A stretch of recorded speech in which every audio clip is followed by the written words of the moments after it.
That's a great side profile.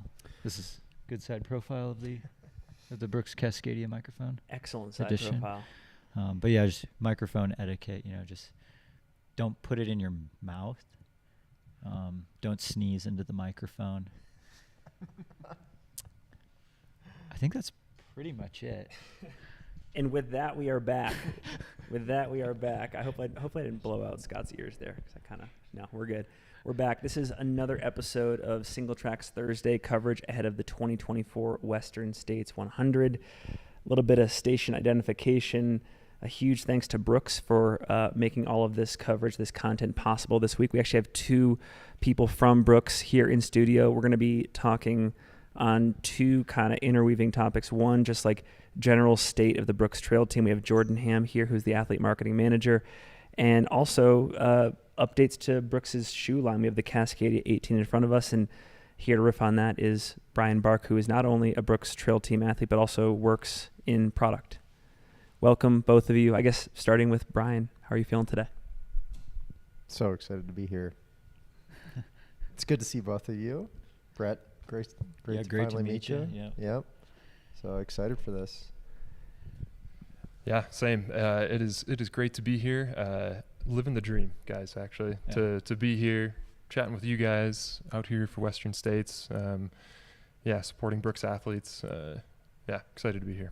We have some carryover from the last episode. Versteeg's Sandals is adamantly requesting a name change of the Cascadia to the Scotty Jays.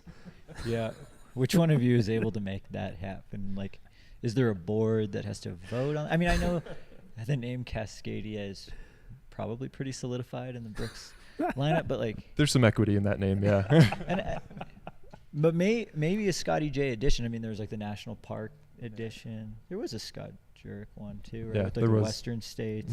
Mm-hmm. The Run Incarnation, I think, was that model. I think I sold a handful of those at Rogue Valley Runners. Yeah. But yeah, maybe there would just be like a Scotty J, like Brooks logo gets like shifted upwards a little bit, and then put like Scott. I don't know. Okay.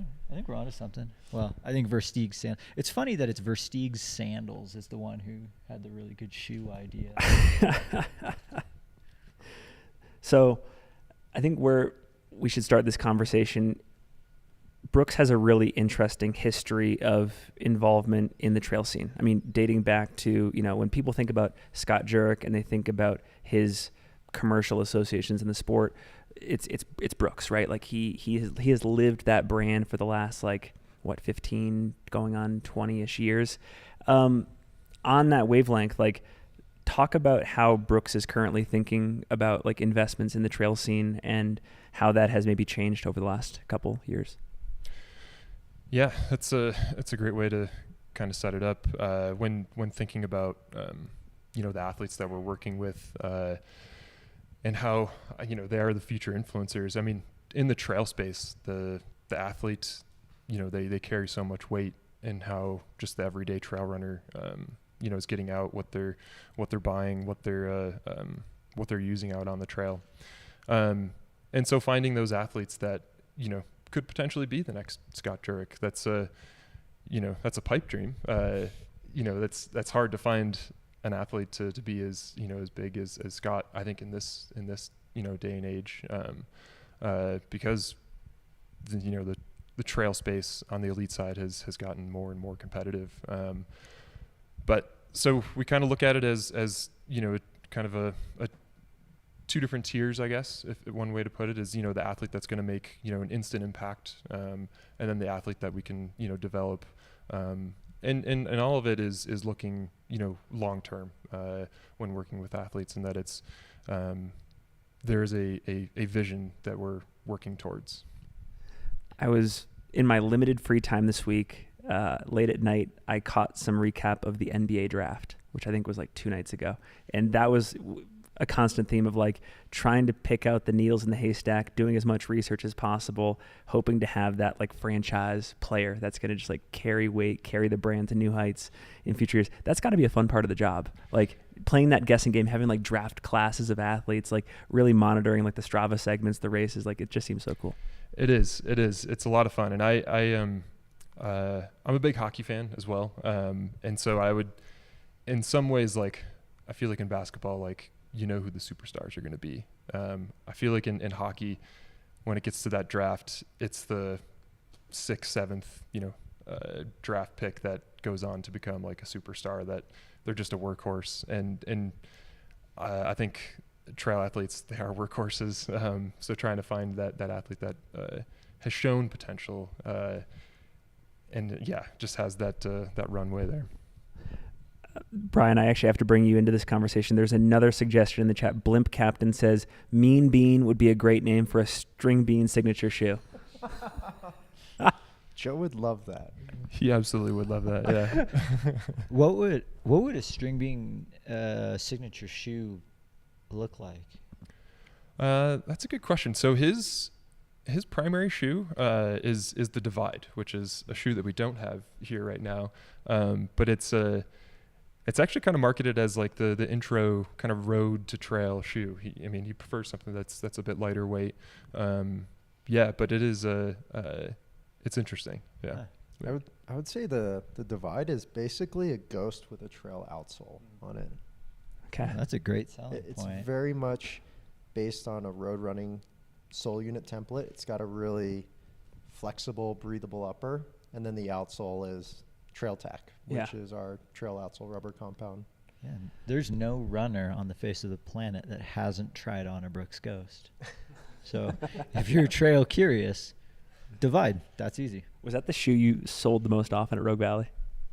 Well, Brooks was our number one, account in terms of sales. I think every single year that I worked there. And it was always a combination of Ghost, glycerin, adrenaline, and then on the trail side, Cascadia, for sure, which, those were like the staples.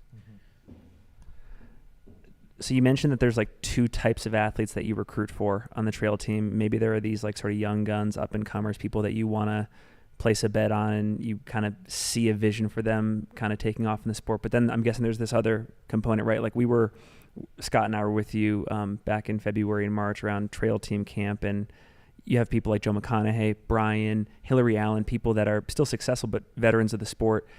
Talk about like that dichotomy and like why you have those two, like the veterans and the rookies on the team. Yeah, well, to have both, is a way to ensure that we have athlete representation at varying races. We have become more of a global team, so working with our European office as well, and it's a strategy that they've also developed as well to work with athletes that are on the national level, but then also working with athletes that are more on the continental level, European level, and it's a way to make sure we have athletes that are setting up to become that future Scott Jurek, the Hillary Allen, the Joe McConaughey of the team, and it's it's important to have that representation, I think. It seems like in recent years, Brooks has, like, as a brand, like, gotten a lot faster. Like, you see, like, a lot of the people, like, on the posters have got, like, world champions. Like, not to say that it's not run happy anymore, but did you guys do that on purpose?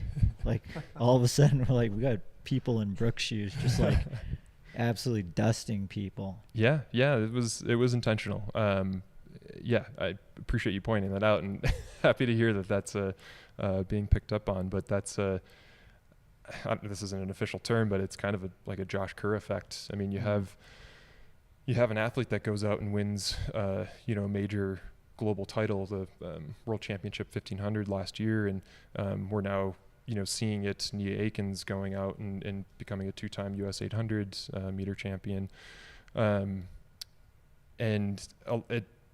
Not only you're seeing the fruits of the footwear team's labor from a few years ago, or even more longer term, because we were at a point where our footwear wasn't performing as well as we wanted it to, and from the footwear team they put in a lot of work to change that, and it set up a lot of our athletes. And now on the trail, like, we're seeing that with the Catamount Agile, and more so in the shorter distances. those athletes are performing very well, like Roberto De Lorenzi, Alex Garcia, Julia Font Gomez on the Golden Trail World Series, and now some of our upcomers, Anna Gibson and Mika Bowden-Rousseau. Anna's in the 1500 tonight. Yes, I have to give her a shout out. She is, not only did she finish second place in the Broken Arrow VK on Friday last week, she is in the 1500 meter U.S. Olympic Trials round 1 tonight at 5:23 p.m. What so a double. Tune in. Make sure you're cheering for Anna. Stellar multi-sport athlete, Yeah. I would say. Yeah, she's one of one. It's really interesting to observe like the entire like brand scene and to get a sense of like heritage, like, you know, where they rode first, where they trail first. And I've always thought of Brooks as like sort of like a road first company in terms of heritage, but like clearly like things seem to be not totally shifting, but like trail is getting more of the pie increasingly. Can you talk about that?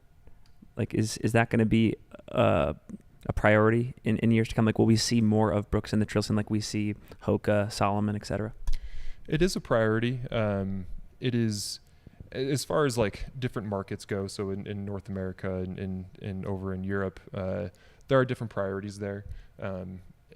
It's not like you won't see trail just kind of taper off. There will, at least in the North American market, there's more of a push on the road and track side. Is that, I guess in terms of like the trail pie, is that cutting into someone else's slice, or is the pie just getting bigger and there's slices that are now being unaccounted for? That's a good question. The pie is getting bigger. Yeah. Brian, we got to bring you in. We've had these Cascadias on display all week, kind of talking about how they come to market early July, right? Like, Yep. Okay. I'd love for you to just kind of give a top line description of like what consumers can expect in the next couple months and like what you're excited about. Yeah, I think this year's been an exciting year for trail shoe product launches. We had the Catamount Agile that launched at the beginning of the year, and that's our short distance trail racing shoe. And that was a shoe that we had the privilege of bringing to market through the innovation pipeline. It was a shoe that especially our European athletes and now our short distance US athletes were desperately asking for. A couple of years ago, may have opened up a sole unit of a Catamount with a lower stack height, sent those out to some people to test. They're like, what is this? This feels different. Like, there's something to this. That was kind of the predecessor to what became the Catamount Agile. So that shoe's been really fun to see on athletes' feet, really since last year and then now into this year. We've had, and then with this Cascadia update coming out here in the next month, it's exciting. It's a new upper only. However, as I was kind of mentioning before, I feel like a new upper can transform how a shoe feels and rides on the trail, especially because of how it fits differently, scaling back the number of overlays, and just kind of keeping it where you need them. The same tooling from the Cascadia 17, which we're really stoked on, has a really awesome outsole pattern and has a decoupled kind of outsole design that allows us to really, allows the shoe to really adapt to any kind of terrain. And so as we saw going from the Catamount 2 to the Catamount 3, where it also just received a new upper, people think it's a totally different shoe. Feels way more nimble, way more precise. So we kind of feel the same about the 19. Or the 18, Cascadia 18. Putting our Cascadia, putting our Cascadia like historian hats on for a sec. I guess still, and for the longest time, the Brooks Cascadia is like the premier through hiking shoe. Like when I was working at Rogue Valley Runners, 90% of the Cascadias I sold were to stinky people coming off of the PCT. And I didn't have much of a background with anything through hiking prior to working at the store. And I was like, these guys are just hiking with packs and like trail shoes. And I was like, did Brooks do that on purpose, or did the through hikers happen to just find this Cascadia and then you kind of just leaned into that? It was the latter. Yeah. Yeah, it definitely became that super versatile. You know, you can get hundreds and hundreds of miles in this shoe. It's comfortable, it's light, it's flexible, especially at the time. There's really nothing else like it. So, yeah, that's what thru hikers just inherently gravitated towards. Yeah, so actually, when I first started working at Brooks, I was working customer service, answering phones and emails, and it's right around, we're probably coming up into that thru hiker season where we're getting emails, we're getting phone calls of, hey, I got a pair of Cascadias that just blew out, like, I only put 1,000 miles on them. only 1,000 miles, but it was only like 2 months. Yeah, they're like, I think it's defective. We're like, well, you know, maybe you've been putting a lot of miles on them. But yeah, it is definitely a thru hiker favorite though. Yeah, I do remember those calls. Yeah, and it has definitely gotten more run friendly in the last few generations. I've noticed, with just some of the features that have been added to it, like, you know, like segmenting the outsole a little bit, and even reducing the lug surface area a little bit, so it's got a little bit more bite when you're running. Has all contributed to a smoother shoe. But at the same time, it's always been pretty like small incremental changes. Is that kind of how you anticipate the Cascadia line would stay? Like, not tweak too much? Or I guess you actually probably already know the answer to that question. So that might be a hard one to ask. I guess in general, I think with any shoe that we're updating, we're always super intentional about what updates we want to make. A lot of that is based on things we didn't get to touch, you know, in the version that is about to go to market. It's like, we'll save that for the next one. A lot of times they're intentional decisions from a strategic standpoint to introduce new technology, really kind of amplify and progress the experience that the shoe provides. So, you know, and that happens every few years. I think the Cascadia was one of those shoes that kind of putted along for a while because it was so popular and people didn't want it to change, and therefore we didn't really introduce a whole lot of changes. Cascadia 16 was kind of the first big overhaul, so we got rid of the pivot system. Good old triangles. Exactly, yeah. So that was kind of a controversial decision, but you know, it proved to be successful, and so yeah, maybe in a couple of years we'll see another big update. Going back for just a minute to the Agile, I was talking with your colleague Nick Clinton offline, and one of the coolest unexpected moments for me this past weekend at the Broken Arrow VK was seeing a pretty like marketable moment with about 500 feet from the finish line.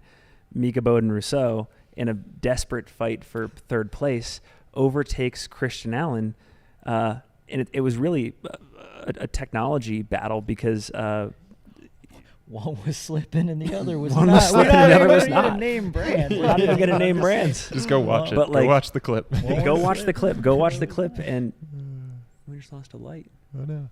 We good? What happened? We're good. Okay. It's just a light. Oh yeah. We lost a light. We're going dark. So this is now Singletrack after dark, but at 1 p.m. But anyways, yeah. So that it was just cool to see that. Mike's got the phone light here going. Let it match. So it was cool to see that. I mean, Yeah. do you kind of harness onto those moments and like convert that into like an Instagram ad and just spread it to the masses, or you know? I mean, that's one of those moments that like clips like that get shared internally. Like, you know, we're always sharing like, hey, an athlete, you know, did well at X podium or, you know, or X race, and they, you know, did something incredible. But like those moments, yeah, where you see something like that, something that decisive, that's exciting to share. Yeah. I think internally too, we love to celebrate those moments because a lot of times, you know, being on the product side of things, you're generally working on things super far out. So you kind of forget what's in the market sometimes. You kind of have to remind yourself, oh, what's in the market now? Or what are our athletes racing in now?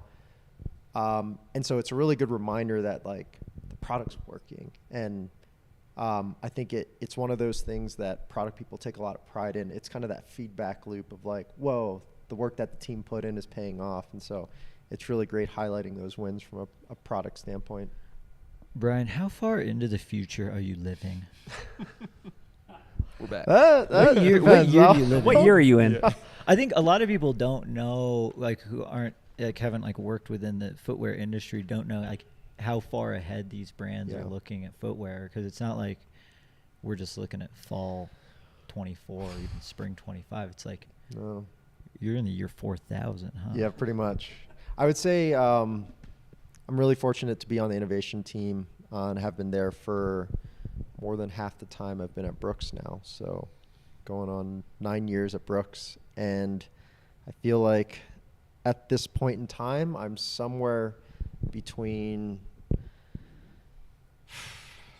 We're in 2024. Yeah, 2020, Just so you I'll know. say 2020, late 26, 27, all the way out to beyond 2030. Has Marty AI McFly taken over yet? here. Oh, it's starting to. One thing I've always been curious about is the breakdown in sort of feedback incorporation from your trail team versus the mass market.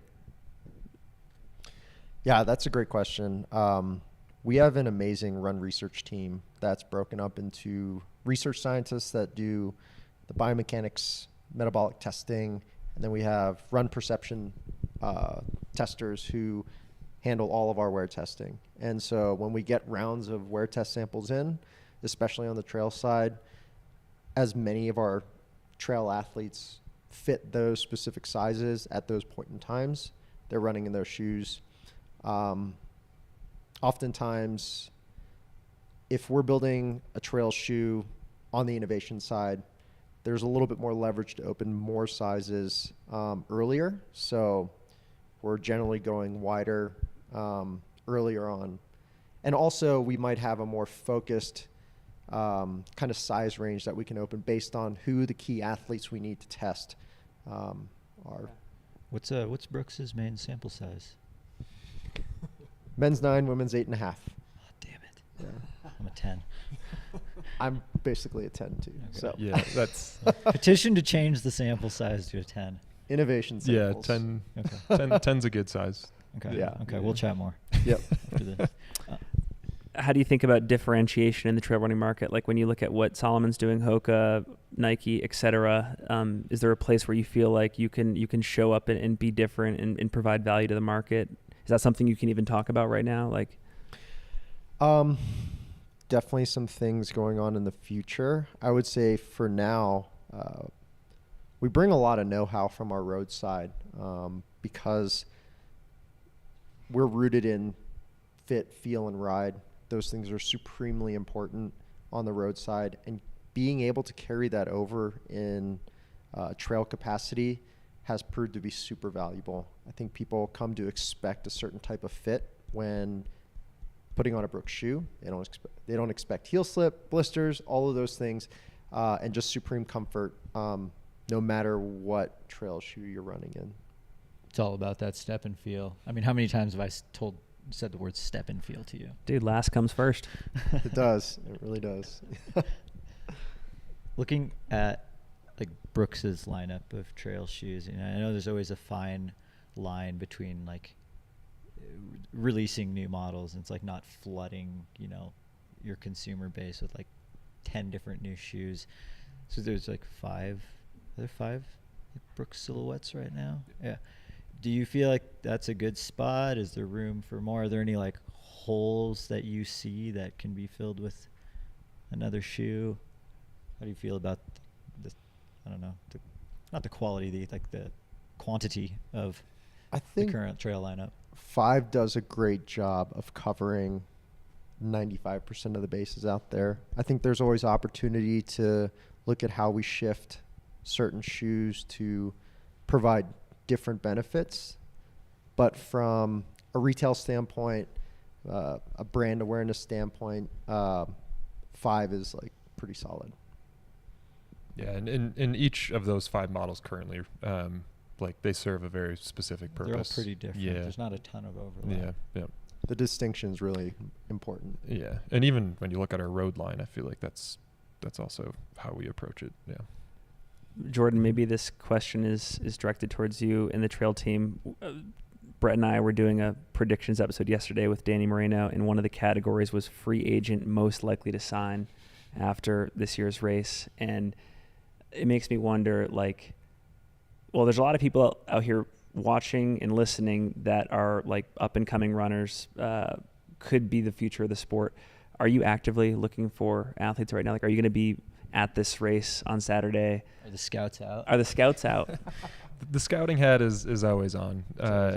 Yeah, it's always scouting season. Sometimes I tell myself that it's not, but it is always scouting season. So mid-season stuff can like mid-season signings and stuff can happen. Anything can happen.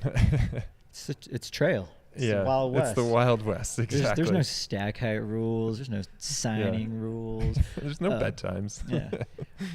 What was the question? I had a question regarding. Oh, so like the Brooks Trail team has been, it seems like pretty on the expansive side, the last few years. We mentioned like put your scouting hat on. You're looking for that next great runner. Is that always the case with who signs with the Brooks team, or have there been athletes that have been the ones to reach out to you guys, and that's how they became on your radar? Yeah, that's a good question. It's so back in 2021 is when I started to work more directly with our trail athletes and kind of had this idea of like how do we formalize a group and how do we make a team, not necessarily all based in the same area, but how do we make a team of trail athletes at Brooks? And it started with more outreach on my end, and also the trail world is relatively small. It's there's a lot of networking just going on from which athlete knows which athlete, who they think may be up and coming, constantly checking in with our own athletes, our own team, to see what or to hear more about what they're seeing at races, different results. So I mean, it is a team effort in a way, and more so now that we've fast forward a couple years. This past fall, I have been in a good way like inundated with outreach, which is good problem to have. It is a good problem to have, and not something that I take lightly, and it definitely just fuels me to make just make a better team and keep moving forward. So to name a few from last week, we had Mika Bowden-Rousseau, Anna Gibson, Talon Hall, Dan Kurtz racing at Broken Arrow. Talk about some of the athletes racing this weekend at Western States. Yeah, so at Western States, we have Cole Watson, who we just had on, heard a bit about him. Recent signing to the team, and a veteran to Western States, and has so much knowledge, and just has such great experience to bring to the team. I think if you look back in the last couple of years, I've mostly worked with unsponsored athletes. So working with someone that is coming from a different brand that had some valuable experience to bring is another unique asset for Cole. And out on the course, I don't think there's anybody that's run more miles on the Western States course. He's the local legend. He really is. Or loved it more. Yeah, he truly does love every inch of the Western States course. He does, and that's it's very admirable to have that dedication to one specific goal, one specific trail, a certain race. But then also in the race, Blake Slattengren, who's also new to the team this year. So he's local to Seattle. So someone that was probably more in the development category of someone that has a lot of potential. Got his golden ticket at Javelina 100, and he may surprise some people on Saturday. He's not this room. Not this room. No, definitely not. And then we actually have a third athlete. Like I'd mentioned, our team has become more global. So we had an athlete, Julia Vinco, qualify through the Nice 100K, get her golden ticket. So keep an eye out for her in the women's race. She actually just got a message from her last night that she had lost her luggage on her way over here. So if you do see her out on the course, definitely cheer a little extra hard for her. Get her spirits up. We're excited to see her race. You guys able to overnight we were able to pull some stuff. strings. Yeah, we're gonna help her out and make sure she's taken care of. But no athlete should have to predict that they're gonna not have all of their set gear, their routine kind of lined up just right from when you first arrive. So yeah. Brooks is no stranger to Western states. I mean, that guy. but even more recently, like Camellia Mayfield, she's got 3 top 10s. And was she running it? Was she with Brooks for all 3 of them, or just? She was. All 3? Yeah. So at that time, our trial athletes had worked more with our influencer program, and were managed by our influencer marketing team. And like I'd mentioned, right around 2021 is when that had shifted. And getting to work more with Camellia Mayfield, like she's also a legend here at Western. She'll be out on course. She will. Yeah, she's current friend. Yeah. As we're wrapping up here, I'd love to get you just any final thoughts you have about State of Shoe Tech, athlete team, this race, starting with you, Brian. Like, we're June 2024. What's getting you fired up to be in this community, in this space, working on shoes, running, etc.? I think we're right on the cusp of some big technology breakthroughs. There's been a lot on the roadside, but I don't think until now we're really seeing the true application of that technology done in a right way for trail. So I'm super excited for where that's going, not just for Brooks, but the whole industry in general. Is that largely coming out of the Blue Line lab, which I guess we didn't. Yeah, I would love to chat just. Well, let's ask about it. Let's talk the about Blue it. Line lab is cool and kind of unique. Can you explain what the Blue Line lab is? Does Lee Sackett work in Blue Line? Is he in there? He does. He's one of the product line managers. He was the first guy I ever met at Brooks. I love that guy. Yeah. He is awesome. He was one of the gurus. One of the best guru. Yes. Great. The brand affinity that Lee created in me. Yeah. He was a great guru. Did you feel like you were going to run through a brick wall after? Totally. Yeah. Did you have him on the pod like a couple years ago? A while back, independent of all this, and he was a Brooks shoe lord. I think his Instagram handle was like Brooks shoe lord. Go through the YouTube archives. I mean, we'd have to go way back to see, but I think it was that episode that you had on with him where you had a call out at the end to see if there was anyone out there who wanted to do like a sports talk type episode with you. And I listened to that episode and I was like, holy shit, I'm the guy for that. So then I just sent you an email, and then like long run archive history. Like if it weren't for Brooks, I wouldn't be sitting next to you. That is so true. It would just be someone else. I'm fully confident you'd still be doing this. It just wouldn't be me rambling about running. That needed to happen. Yeah, it was that episode. Lee Sackett is the reason for all of this right now. Man. Which is just crazy. Thank you, Lee. If Lee, if you're out there, man, like you were like the linchpin. Yeah. It's like stepping on the bug and like the whole universe changes. Like that's what it was. Yeah. But yeah, Lee is one of the product line managers that manages some of the athlete and Blue Line projects. We kind of lump like our athlete shoes into kind of this overarching Blue Line category, and really that's like an innovation accelerator. It gives us the space and the resources to create something totally new. So it's always a shoe that doesn't have a predecessor to it.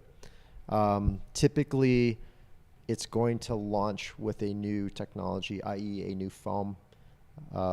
It gives us a great brand moment, but it also is delivering something specific either for athletes or the general population that Brooks hadn't provided before. What's like the standard turnaround time for, your typical development of a shoe versus something that goes through the Blue Line time machine? Great question. For a typical inline shoe, from product brief to in market, it could be up to 22 months, something along those lines, plus or minus. We've gone as fast as 14 months in Blue Line.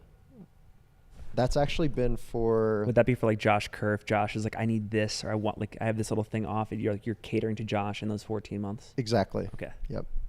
The first Catamount came to market in about 14 months. But that kind of helps set the stage for speeding up the typical commercialization process. speeding up the product creation process where we're designing and developing the shoe and testing it, doing a lot at once. Was the Aurora also on that track? Yes, Yeah. the Aurora. That was like the bubble shoe. Exactly. That was pretty cool looking. Never got to try that one out. And then most recently, there was one that had a full 3D printed midsole. Mm-hmm. Called the Exhilarate. Yeah. Yeah, Exhilarate. that was a collaboration with HP. That was a shoe we're super psyched about. Very limited quantities, but But this is the tech you're talking about, right? Like exactly. the correct application, etc. Yeah. What material is a 3D printed midsole made out of? I Are can't you really talk allowed to about say? that. I get. I know. I mean, looking at it, I'm like, it looks like foam, but like, there's no way it could be. So there's some. That's the beauty of the blue line. Yeah, lab. I'll say if you get your hands on a pair, they will surprise you in the Alright. best way I'm possible. reaching out to Lee. Conversational pace review for the Yeah. Exhilarate. Size 10 and size 12. 12. Hmm. Yeah. So throwing it away. to you, Jordan. I guess just when you think about what's getting you stoked to come in the office, work on Brooks stuff, state of trail. Like, what are you most excited about right now? I mean, it's getting to work with incredible athletes, and this this trend that we've been on of kind of globalizing our team, and we're going to be hosting our first trail team camp, global trail team camp, over in Chamonix. We'll be over there in early August. So it'll be the first time that we're getting our European and U.S. team together, and primarily for the athletes that are going to be either competing at Sierre-Zinal or UTMB later that month. And so that's an exciting time. And then even just looking at UTMB, that race itself, the number of athletes that we'll have on the starting line there, which will be more than we've ever had at this point. And then, and I mean, another thing, this is kind of wrapping up or looking back a little bit, but the Trail Running Film Fest, we sponsored that this year, and that was an exciting opportunity that popped up kind of last minute, but it was just another exciting way to not only meet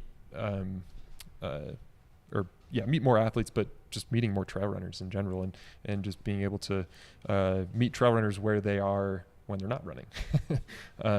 And you guys were there at the Seattle show. Great. I mean, we nearly sold out the theater. It was almost 400 people that came out for the Seattle show. It was a great time, and it's definitely an exciting time. For Brooks Trail. So don't sleep on us. Well, Jordan, Brian, it's been a pleasure to have you in studio. We really appreciate the time. I learned a ton. I also learned to appreciate Lee even more for more than just this. Yep. And I think just a final shout out. Head over to brooksrunning.com/Singletrack to check out their High Point Collection line, this Cascadia 18. I have not put my foot in it yet, but I'm a huge fan of the Caldera 7. I've been repping that on runs around Olympic Valley this weekend and the Catamount 3. So thank you both, and let's have a fun Western States rest of the week. Thanks so much. Thanks, guys. It's a pleasure.